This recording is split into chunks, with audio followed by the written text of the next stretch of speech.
Siang teman-teman, di sini saya akan lanjutkan instrumen yang akan digunakan dalam ibu nifas. Nah, itu ada termometer nih. Jadi, termometer adalah alat medis yang digunakan untuk mengukur suhu tubuh seseorang nih, berarti seorang ibu nifas. Nah, pada ibu nifas, untuk memantau suhu tubuh guna mendeteksi adanya infeksi seperti endometritis atau komplikasi pasca persalinan lainnya, serta memastikan proses pemulihan berjalan dengan baik.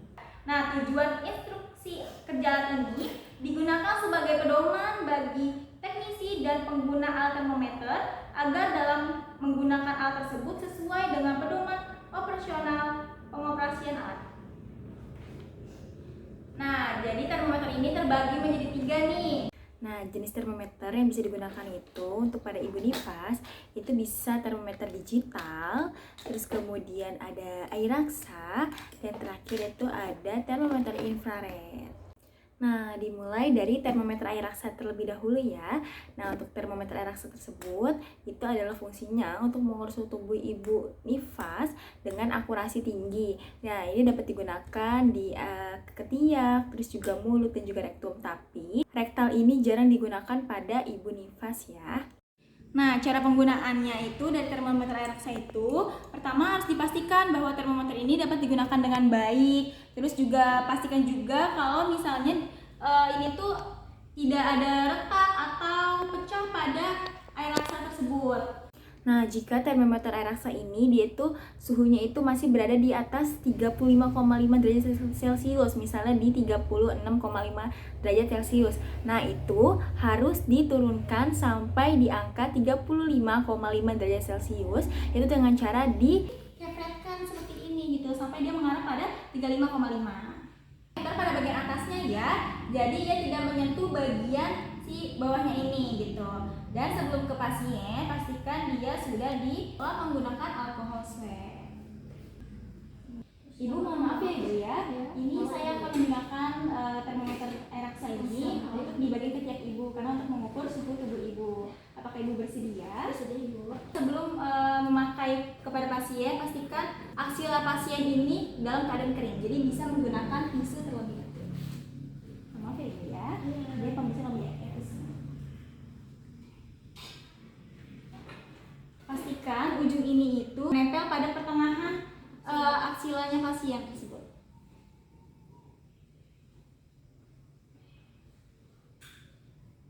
Jadi kita akan menunggu selama kurang lebih 5 hingga 10 menit.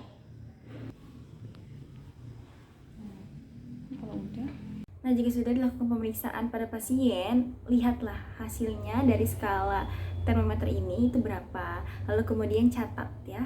Jika sudah selesai penggunaannya, selanjutnya kita akan merendam ke air klorin. Nah, ini air klorin, ini air sabun, dan ini air bersih.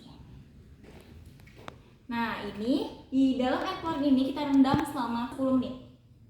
Cara perawatannya, yang tadi sudah didekontaminasi terlebih dahulu dengan air klorin dengan larutan 0,5%, kemudian dicuci bilas menggunakan air sabun dan juga air bersih. Nah, untuk dekontaminasinya itu selama 10 menit. Nah, ketika sudah dalam pemrosesan tersebut, kemudian dikeringkan gitu menggunakan kain yang lembut atau juga bisa menggunakan tisu yang lembut gitu ya. Jadi jangan menggunakan bahan-bahan yang kasar. Lalu kemudian juga disimpan nih di tempatnya kembali, tempat yang keras dan aman untuk mencegah terjadinya pecah pada si termometer air raksa tersebut gitu. Nah, jika pecah, jangan langsung menyentuh si air raksa tersebut. Segera buang sesuai dengan prosedur limbah berbahaya. Jauhkan dari tempat-tempat yang mungkin bisa terjadinya pecah gitu. Terus jauhkan dari tempat-tempat yang ekstrim seperti cuaca panas atau yang tempatnya lembab-lembab gitu dijauhkan. Nah, yang kedua itu ada termometer digital. Nah, untuk termometer digital ini kan ia namanya juga termometer, berarti untuk mengukur suhu tubuh kan, tapi dia itu mengukur suhu tubuh dengan lebih cepat dan mudah juga dibaca nih. Nah, nanti hasilnya itu dalam berbentuk angka digital kan. Kalau misalnya termometer air raksa ini dia itu kan harus ditunggu selama kurang lebih 5 hingga 10 menit kan, sedangkan kalau termometer digital ini kemungkinan bisa cuma sampai 1 menit tergantung dari si alatnya ini ya. sama dia juga bisa digunakan di area ketiak atau aksila, terus juga bisa digunakan di area mulut dan juga rektum. Nah, bagaimana sih cara penggunaan alat tersebut? Sama dia juga sebelum dipakai pastikan bahwa dia itu bisa dapat digunakan, bisa nyala gitu ya. Karena kadang ketika baterai sudah lama disimpan kadang juga sudah bisa cepat habis gitu. Atau kemungkinan kalau misalnya baterainya yang masih ada misalnya baru diisi tetapi ternyata nggak bisa, kemungkinan cara pemasangannya kurang tepat atau emang alat tersebut bisa saja rusak nih, entah bisa terkena cairan atau apapun, karena kan ini kan elektronik kan. Jadi ketika kita akan memeriksa, pastikan dia on. Nah, seperti ini. Nah, ketika sebelum digunakan ke pasien juga sama, dia dilap dulu menggunakan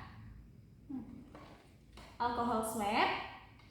Nah, ketika sudah, letakkan di area ketiak pasien sama seperti sebelumnya. Pastikan juga si ujung ininya itu tepat ya di berada pertengahan si aksilanya. Jadi harus tepat, bukan cuma sekedar misalnya nih ketiak nih, cuma di ujung sini aja gitu. Jangan, berarti dia harus masuk, benar-benar harus mengendap di area aksilanya itu. Karena kan kalau misalnya misalnya nggak tepat gitu ya, nanti dia pemeriksaannya juga nggak efektif gitu, nggak efisien. Nah, terus sudah sampai di area ketiak, dia itu nanti ketika sudah selesai akan bunyi nih kayak pipit gitu. Nanti kalau misalnya sudah berbunyi berarti tadi sudah selesai. Nanti kita lihat hasilnya berapa dan baru kita catat maupun catatan. Nah, ketika sudah dicatat, sudah tercatat, terus kemudian kita matikan lagi, kita off-kan alat tersebut ya. Ini harus off gitu. Nah, cara perawatan alat itu juga sama. Setelah selesai digunakan, adalah menggunakan alkohol swab.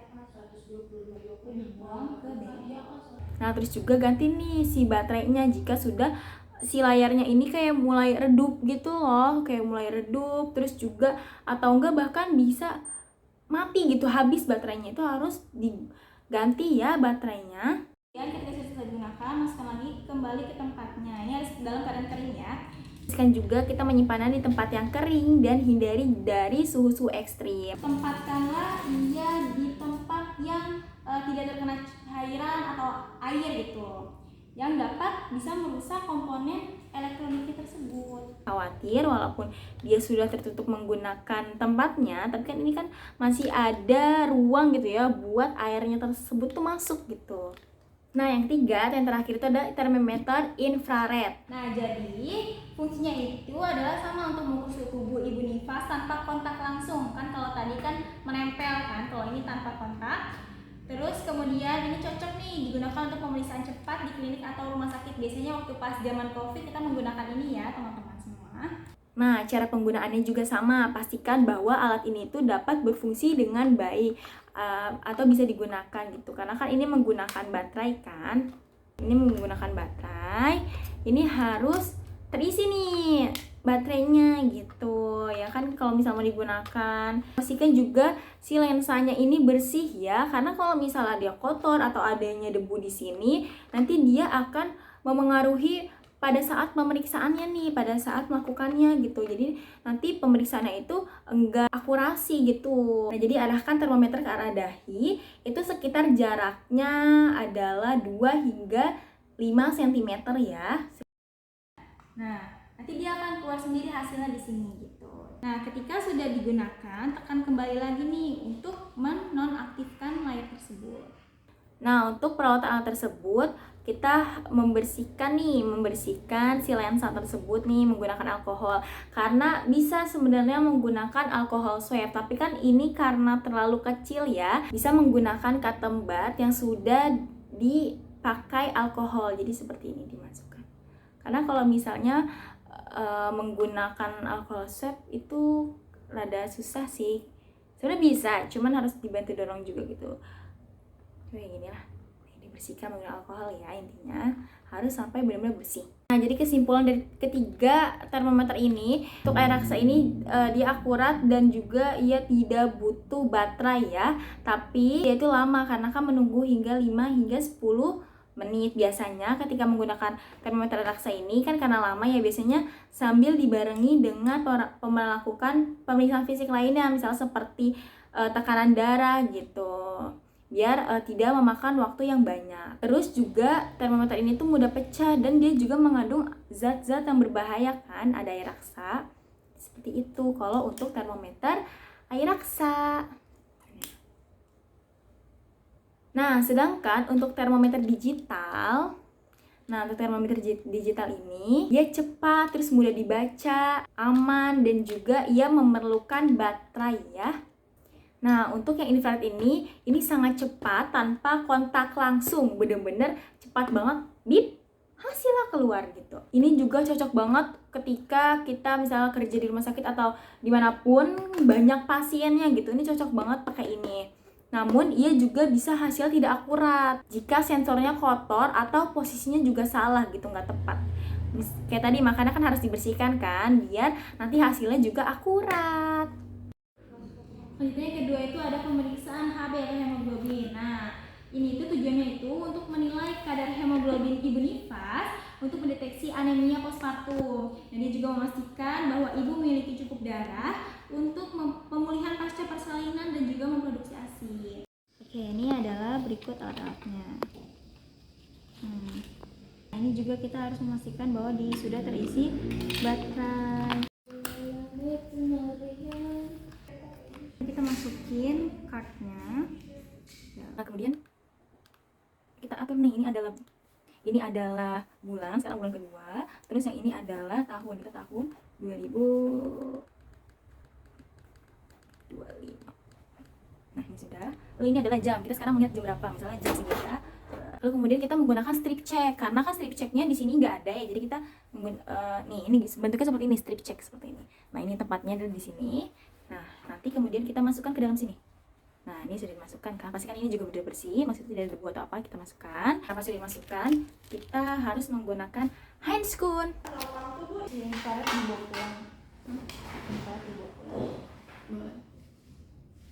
Pastikan si pen laser ini sudah terisi dengan jarumnya ya. Nah, ketika sudah dipasang, kemudian yang ujung ininya itu harus dibuka karena di sini berisi jarum.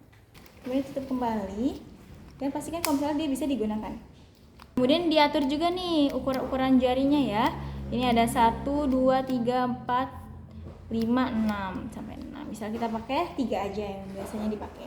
Jadi kalau misalnya udah bisa digunakan gitu ya. Nah, itu sudah digunakan. Menggunakan alcohol swab untuk memasukkan kepada jari ibunya. Maaf ibu, boleh. Nah, ini asal dialasi. Sudah. Kemudian ini kan tadi sudah digunakan, sudah diamin. Terus di area yang menggelembungnya itu sudah detek. Nah, sudah dilapisi pakai tisu. Kemudian ketika sudah, ibu mohon maaf ibu boleh dibantu bu bagi pengawalan. Nah, ini dikonis diambil sedikit aja, tidak kayak gini ya, kayak seperti pen.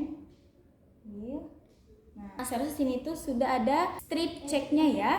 Di sini nih darahnya sedikit aja. Kemungkinan diambil darahnya cuman separuhnya. Nah, nanti dia akan keluar nih hasilnya. Nah, ini untuk yang tadi pipetnya itu harus dibuang ya teman-teman, gak boleh dipakai kembali. Nah, ini ketika sudah keluar hasilnya barulah bilang ke si ibunya. Ketika misalnya kekurangan HB-nya rendah atau terlalu tinggi, itu beri edukasi kepada si ibunya. Nah, ketika tadi si jarumnya sudah dikeluarkan, itu kita harus menggunakan handscoon ya tetap ya. Nah, itu kemudian ia dibuang ke safety box gitu teman-teman. Nah, ketika sudah menggunakan alatnya, pastikan untuk baterainya ini dilepas kembali gitu. Biar juga si alatnya ini bertahan lama gitu, tidak mudah rusak. Itu ya. Habis itu kita kembalikan ke tempatnya lagi. Nah, kembalikan ke tempatnya karena ini kan elektrik atau digital ya. Jadi dia mudah rusak gitu kalau misalnya terkena kayak cairan atau air dan lain-lain sebagainya. Jadi seperti itu.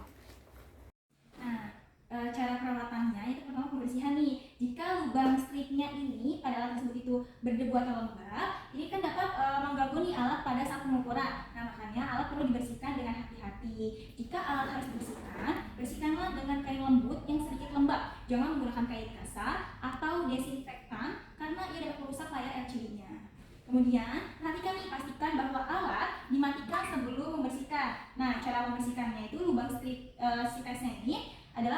kain bersih dan peras air jika berlebihan. Nah, geser ke atas penutup lubang dengan sapu tangan dan lap dalam kain lembab. Nah, bersihkan setiap serpihan, kotoran atau noda dan kemudian geser penutup ke bawah. Nah, setelah dibersihkan, lakukan tes dengan larutan kontrol untuk memastikan bahwa meter beroperasi dengan benar.